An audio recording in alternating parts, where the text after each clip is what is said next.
नमस्कार, मी पूजा. दीपूज recipe and more चॅनलमध्ये तुम्हा सर्वांचे मनपूर्वक स्वागत करते. आज आपण उन्हाळी वाळवणाचे पालक पापड बनवणार आहोत. अर्धा किलोच्या अचूक प्रमाणात आज आपण ही पालक पापड बनवणार आहोत. त्याचबरोबर एखाद्या वाटीने किंवा एखाद्या भांड्याने पण पीठ मोजून त्यानंतर आपण त्या मापाने पण हे पापड बनवू शकतो. हे बघा, पापड दिसायलाच किती छान दिसतोय. त्याचबरोबर हा पापड खायला पण खूप चविष्ट लागतो. तर मग या प्रकारे पापड न चिरता अगदी अचूक प्रमाण वापरून पापड बनवण्यासाठी व्हिडिओ शेवटपर्यंत बघा. तर मग सर्वात अगोदर पालक पापड बनवण्यासाठी मी इथे एक गड्डी पालक निवडून स्वच्छ धुवून घेतलाय. आता हा पालक आपण 2 मिनटं पाण्यामध्ये उकळून घेणार आहोत. असं केल्याने नंतर पापडांचा रंगही बदलत नाही आणि पापडांना जाळे पण लागत नाही.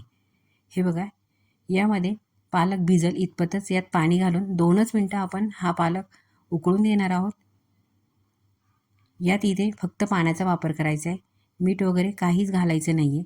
2च मिनटं आपण हा पालक पाण्यात उकळून घेणार आहोत. पाणी फक्त गरम होऊ द्यायचे, त्यानंतर लगेचच गॅस बंद करायचा आहे.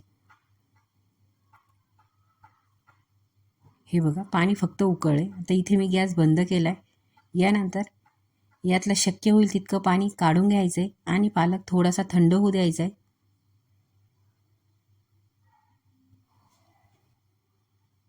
हे बघा, इथे 5 ते 10 मिनटानंतर पालक व्यवस्थित थंड झाला आहे आणि यातलं शक्य होईल तितकं मी पाणी काढून घेतलं आहे. यानंतर पालक आपण मिक्सरला बारीक करणार आहोत. पालकची आपल्याला छान पेस्ट तयार करायची आहे. इथे पालकाची छान पेस्ट तयार झाली आहे. आता ही पेस्ट आपण अशीच पापडासाठी न वापरता ती अगोदर चाळणीने चाळून घेणार आहोत. चाळणीने चाळून घेतल्याने जर पालकाचा एखादा तुकडा राहिलेला असेल तर तो चाळणीच्या वरती येतो, म्हणजे मग पापड करताना पापड तुटत नाही. इथे मी पुरणाच्या चाळणीचा वापर करते. या चाळणीने आपण ही पेस्ट व्यवस्थित चाळून घेणार आहोत.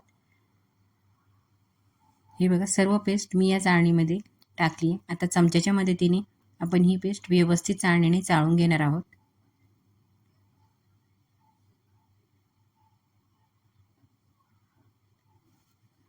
आता इथे ही जाडसर राहिलेली पेस्ट चाळणीतनं खाली जात नाही आहे, त्यामुळे ज्या भांड्याने मी पालक बारीक केला होता त्या भांड्यात थोडंसं पाणी घालून ते यावर टाकते आणि त्यानंतर पुन्हा ही जाडसर राहिलेली पेस्ट आपण चमच्याच्या मदतीने चाळणीने गाळून घेणार आहोत. हे बघा, इतकं जाडसर पालक वरती शिल्लक राहिला आहे. आता हा पालक आपण साईडला काढणार आहोत. पालक पेस्ट इथे तयार झाली आहे. तर मग पापडासाठी लागणारं तांदळाचं पीठ कसं तयार करायचं, तर त्यासाठी तांदूळ स्वच्छ धुवून 1 दिवस पाण्यामध्ये भिजत ठेवायचे. त्यानंतर दुसऱ्या दिवशी पाण्यातून काढून तांदूळ पंख्याखाली सुकवायचे. उन्हामध्ये सुकवायचे नाही, घरातच तांदूळ सुकवायचे आणि मग ते दळून आणायचे. त्याचं या प्रकारे पीठ तयार करायचे. आता हे पीठ अर्धा किलो आहे, ते मी एका पातेल्याने मोजून घेतले. याच प्रकारे तुम्ही एखाद्या वाटीने किंवा एखाद्या दुसऱ्या भांड्याने पण मोजून घेऊ शकता. आता इथे मी ज्या पातेल्याने पीठ मोजलं होतं त्याच पातेल्याने जी आपण पालकाची पेस्ट तयार केली होती ती मोजून घेते. तांदळाचे पापड बनवण्यासाठी जितकं आपण पीठ घेतले त्याच्या दुप्पट आपल्याला पाण्याचा वापर करायचा आहे. म्हणजे इथे मी 1 पातेलं पीठ घेतलं होतं तर 2 पातेले ही पालकाची पेस्ट यामध्ये टाकते. आता इथे 1.5 पातेलं पालकाची पेस्ट तयार झाली होती, तर मी 1.5 पातेलं पालकाची पेस्ट आणि अर्धा पातेल्यावरती पाणी घातले. हे बघा, इथे अर्ध पातेलं पालकची पेस्ट होती, त्यात वर मी अजून अर्ध पातेलं पाणी मिक्स केले आणि ते यात टाकले. म्हणजे 2 पातेले पाणी मी इथे टाकले. तर मग जर अर्धा किलो तांदळाचं पीठ असेल तर मग 1 लिटर पाणी हे पापड बनवण्यासाठी वापरावं. आता यामध्ये इथे मी सफेद तीळ टाकते. 2 चमचे इथे मी सफेद तीळ घातलेत. त्याचबरोबर 2 चमचे जिरे घालायचे.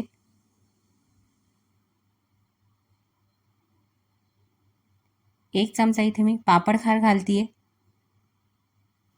त्याचबरोबर इथे मी त्याच चमच्याने मोजून मीठ घालते. इथे मी पोह्याच्या चमच्याचा वापर केला आहे. आता हे सर्व साहित्य चमच्याच्या मदतीने व्यवस्थित मिक्स करायचे आणि पाण्याला एक उकळी येऊ द्यायची.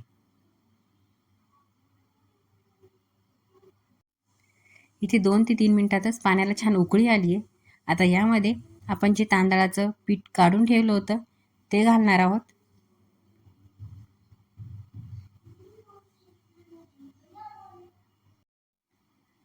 पाण्याला उकळी आल्यानंतर गॅस कमी करायचा आहे आणि लगेचच तांदळाचं पीठ यात घालायचं आहे. तांदळाचं पीठ घातल्यानंतर खूप जास्त वेळ न घालवता लगेचच एखाद्या चमच्याच्या मदतीने किंवा लाटण्याने हे पीठ या प्रकारे व्यवस्थित एकजीव करायचे, नाहीतर तांदळाच्या पिठाचे गोळे पण बनतात. हे बघा, पटपट आपल्याला हे पीठ पाण्यामध्ये व्यवस्थित मिक्स करायचं आहे. आता हे पीठ इथे मला गॅसवरती व्यवस्थित मिक्स करता येत नाही, त्यामुळे मी हे पातेलं गॅसवरून खाली उतरून घेते. हे बघा, इथे मी पातेलं गॅसवरून खाली उतरून घेतले. त्यानंतर आपण हे तांदळाचं पीठ या प्रकारे व्यवस्थित एकजीव करून घेणार आहोत. ही सर्व प्रोसेस आपल्याला पीठ गरम असतानाच झटपट करायची आहे. आता हे मिश्रण व्यवस्थित मिक्स झालं आहे. आता पातेल्यावर झाकण ठेवून पातेलं पुन्हा 2 मिनिटासाठी गॅसवर ठेवणार आहोत आणि गॅस कमी करायचा आहे. 2 मिनिटानंतर गॅस बंद करून पीठ वर खाली करून पुन्हा 10 मिनिटासाठी त्यावर झाकण ठेवायचं आहे. 10 मिनिटं पीठ तसंच वाफेवरती शिजू द्यायचं आहे. इथे मी 10 मिनिटानंतर पीठ एका ताटामध्ये काढून घेतलं आहे. आता आपण गरम गरम पीठ असतानाच लगेचच पापड करणार आहोत. त्या अगोदर इथे मी एक पॉलिथिन घेतली आहे. त्यात 2 चमचे तेल घालते आहे. तेल आपल्याला खूप जास्त नाही वापरायचे, 2च चमचे इथे मी तेल घालते आहे. तेल जास्त वापरल्याने नंतर पापडाचा वास पण येतो. आता पॉलिथिनमध्ये तेल सर्व बाजूने लागलं जाईल यासाठी पॉलिथिन या प्रकारे हातावर चोळून घ्यायची आहे. त्यानंतर हे पापडाचं पीठ आपण या पॉलिथिनमध्ये घालणार आहोत. थोडं थोडं करून आपण हे सर्व पीठ या पॉलिथिनमध्ये टाकणार आहोत. ही सर्व प्रोसेस आपल्याला पीठ गरम असतानाच लगेच करायची आहे. हे बघा, सर्व पापडाचं पीठ मी या पॉलिथिनमध्ये टाकलं आहे. आता पॉलिथिनचं तोंड बंद करून आपण हे पीठ व्यवस्थित एकजीव करून घेणार आहोत. म्हणजे जर त्यामध्ये पिठाचे गोळे राहिले असतील तर ते व्यवस्थित एकजीव होईल आणि पापड पण कुठेच चिरणार नाही. आता हे पीठ खूप जास्त गरम आहे आणि हाताला चटके पण खूप बसत आहे, त्यामुळे मी इथे एक कपडा घेतला आहे आणि त्या कपड्याच्या मदतीने पीठ या प्रकारे एकजीव करते आहे. म्हणजे आपल्याला हे पीठ व्यवस्थित मळून घ्यायचं आहे. या प्रकारे पॉलिथिनऐवजी तुम्ही कपड्याचा किंवा जाड पिशवीचा पण वापर करू शकता.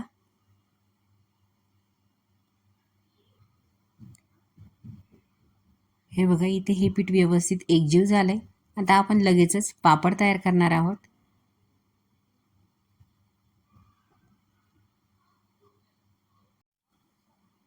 पीठ हाताला चिकटत पण नाहीये, म्हणजे एकदम परफेक्ट आपलं हे पालक पापडचं पीठ तयार झालंय. आता हे पापड बनवण्यासाठी इथे मी प्रेस मशीनचा वापर करते. त्याऐवजी तुम्ही एखाद्या ताटाचा आणि प्लेटचा पण वापर करू शकता. तर या प्रेस मशीनवर मी एक पॉलिथिन ठेवली आहे. त्यावर आपण जो गोळा बनवला होता तो ठेवणार आहोत. त्यानंतर पुन्हा एक कागद टाकायचा आहे आणि या प्रकारे प्रेस करायचं आहे. हे बघा, तुम्ही बघू शकता एकदम परफेक्ट आपला हा पालकचा पापड तयार झालाय. याच प्रकारे आपण बाकी पापड पण तयार करणार आहोत. तर पापड तयार करताना पिशवीला किंवा प्रत्येक गोळ्याला तेल लावण्याची काही एक गरज नसते, कारण की आपण अगोदरच पीठ व्यवस्थित असं मळून घेतलंय. हे बघा, दुसरा पण पापड करून दाखवते.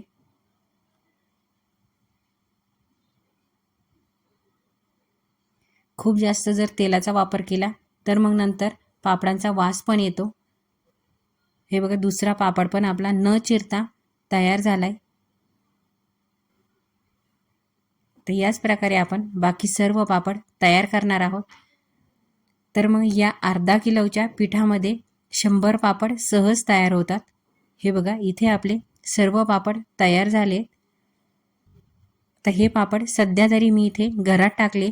यानंतर इथे हे बघा, हा पापड या प्रकारे उलटून द्यायचा आहे आणि लगेचच आपण हे पापड उन्हामध्ये सुकवणार आहोत. पापडाची या प्रकारे वाटी तयार झाली की त्यानंतर आपण हे पापड उन्हामध्ये सुकवणार आहोत.